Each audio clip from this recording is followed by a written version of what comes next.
പ്രിയ സുഹൃത്തുക്കളെ, എല്ലാവർക്കും എൻ്റെ നമസ്കാരം. ഇതൊരു ചാർജറാണ്, 3 ആമ്പിയറിൻ്റെ ചാർജർ. ഇത് അസംബിൾ ചെയ്യുന്നൊരു രീതിയാണ്.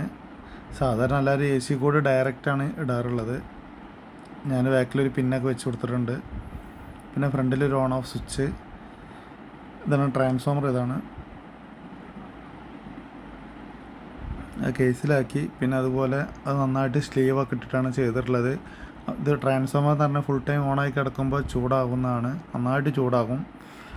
അപ്പോൾ അത് ഒരുപാട് കാലങ്ങളൊക്കെ ആയിട്ട് അങ്ങനെ കിടക്കുമ്പോൾ വയറൊക്കെ ചൂടായിട്ട് കട്ടാവാൻ സാധ്യതയുണ്ട്, ഇൻസുലേഷനൊക്കെ പോകാൻ സാധ്യതയുണ്ട്. അവിടെ നന്നായിട്ട് സ്ലീവ് ഇട്ടിട്ടാണ് ചെയ്തിട്ടുള്ളത്. പുറത്തേക്ക് ഞാൻ നീട്ടിയിട്ടുണ്ട് സ്ലീവ്, ഓരോരോ പീസ്. ഇപ്പോഴും വയറ് ഒരതിയിട്ട് ഇനി കട്ടാവുണ്ടല്ലോ എന്ന് കരുതിയിട്ടാണ്. അവിടെ മടക്കിയൊക്കെ വെക്കുന്നതാണല്ലോ, കുഴപ്പമില്ല. അത് സെറ്റ് ഉണ്ടാക്കി കഴിഞ്ഞിട്ടുണ്ട്. കുഴപ്പമില്ല. അതിന് 2 പിന്നിട്ട് കൊടുത്തിട്ടുണ്ട് സെപ്പറേറ്റ് ആയിട്ടുള്ള. ബാക്കിൽ AC കോഡ് കൊടുക്കാൻ ഇതേപോലെ ഞാൻ ചെയ്തിട്ടുള്ളത്. AC കോഡ് നമുക്ക് എപ്പോഴും ഊരി വയ്ക്കാം. ഒരു ഫ്യൂസും കൊടുത്തിട്ടുണ്ട് ബാക്കിൽ.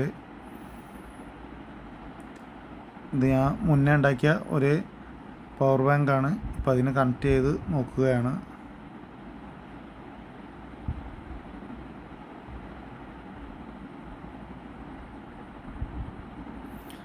ഓക്കെ.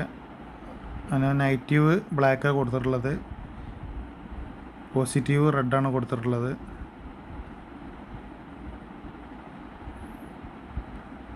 ഓണാക്കി. ഓക്കെയാണ്, ചാർജിങ് ഓക്കെയാണ്.